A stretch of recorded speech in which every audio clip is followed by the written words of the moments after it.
What's up, Steelers Nation? Welcome back to the channel, your go-to place for all things black and gold.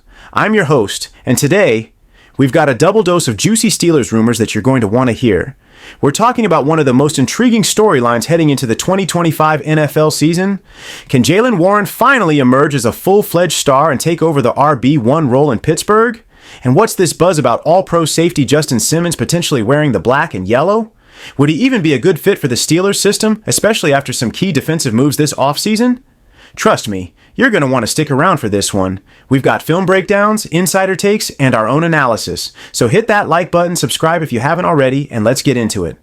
Let's start with Jaylen Warren because this dude has been grinding under the radar for years now, and it's about time we really give him the spotlight. If you've been following the Steelers closely the past couple of seasons, you already know Jaylen has been that spark plug out of the backfield. He's the kind of player that makes you jump out of your seat, not always because he's busting off 40-yard runs, but because of how hard he runs every single down. The energy, the footwork, the balance after contact, it's all there. He was undrafted coming out of Oklahoma State, overlooked by just about everyone, and yet here we are talking about him as potentially the next big breakout player for Pittsburgh. That kind of journey alone tells you something about his mentality. With Najee Harris heading out west to join the Chargers this offseason, the running back room in Pittsburgh looks a lot different. Harris, while productive in spurts, just didn't provide that consistent burst or versatility that the team seemed to need. That leaves Warren with a real opportunity to finally take over the backfield, something fans have been calling for since midway through the 2023 season. It's not just wishful thinking either. The numbers actually back it up. When you break down Warren's efficiency stats over the past two seasons, especially his yards per carry and explosive plays per touch, it's hard not to see the potential. He's consistently been more efficient than Harris despite fewer touches, and he brings a level of shiftiness and versatility that fits the direction this offense is heading in under the new offensive coordinator. And speaking of the offense, it's important to look at the system he's about to play in. The Steelers are implementing a more modern, zone-based run scheme this year, which is tailor-made for Warren's skill set. His ability to make one cut and explode upfield is exactly what you need in a wide zone system. Not to mention, he's also a legitimate pass-catching threat. The guy caught over 60 balls 2 seasons ago, and if this offense starts incorporating more checkdowns and screens to the running backs, Warren could easily rack up 1,300 to 1,400 all-purpose yards. That's not a fantasy football pipe dream. That's a real possibility given the circumstances and the lack of serious depth behind him. But it's not all sunshine and touchdowns, let's be real. There are still questions.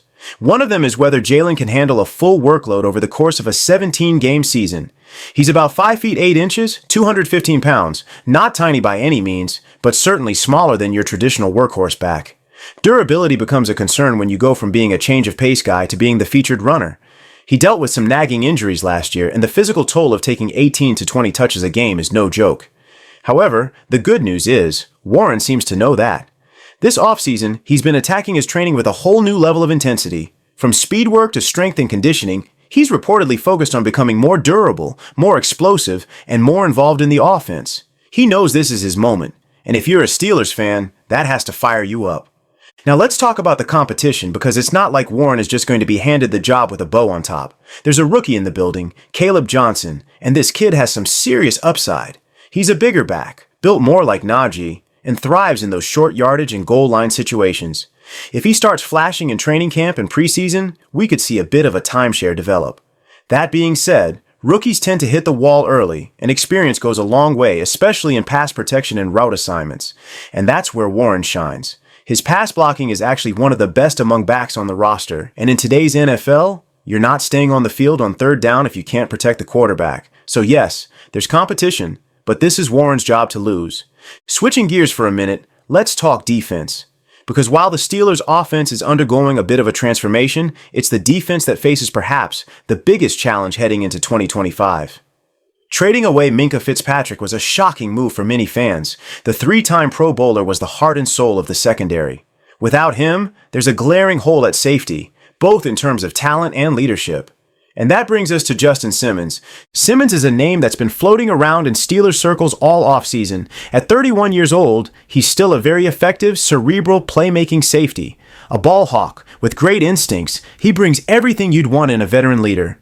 He's coming off a solid season with Denver and then Atlanta, showing he's still got range, discipline, and the ability to create turnovers. And let's be honest, This team could use a guy like that in the secondary. Right now, the safety group looks like a mix of stopgaps and projects. Simmons, on the other hand, would bring immediate stability. Now, the big question is whether Simmons fits into the Steelers' plans financially and schematically.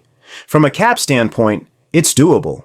He's not going to command a huge, multi-year deal at this point in his career. A one-year, prove-it contract in the $7 to $8 million range could be enough to bring him in. And Pittsburgh has made those kinds of smart, veteran signings before. Think Joe Hayden, think Patrick Peterson, guys brought in to mentor the younger talent and shore up the back end. Simmons could be the next one in that mold. Schematically, it would depend on how the team wants to deploy its defensive backs.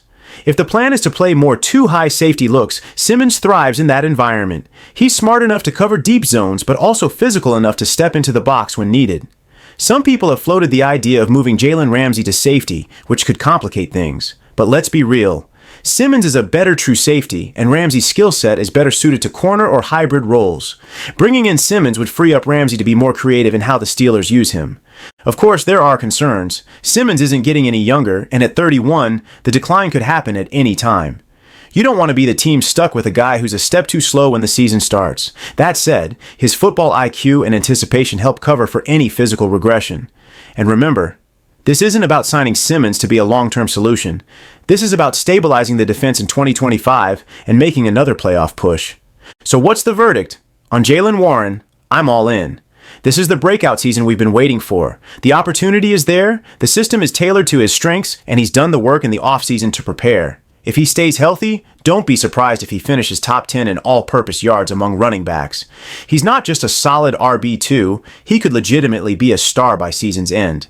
As for Simmons, I think it makes too much sense not to explore. The Steelers need leadership and talent on the back end, and if they can get Simmons at the right price, he could be one of the best value pickups of the offseason. Imagine him alongside Ramsey, with TJ Watt and Cam Hayward creating chaos up front. That's a recipe for a top 5 defense. The fit is there, the need is there. The only question is whether the front office wants to pull the trigger. But now, I want to hear from you. Do you think Jaylen Warren is ready to break out in 2025? Would you trust him as your running back 1 in fantasy or in real-life game situations? And what about Justin Simmons? Should the Steelers go get him, or is there a better option out there? Drop your thoughts in the comments below, and let's chop it up. Don't forget to like, subscribe, and hit that bell icon so you don't miss our next Steelers update. We've got camp news, preseason breakdowns, and exclusive film analysis coming your way. Until next time, stay strong, Steelers Nation, and as always, here we go.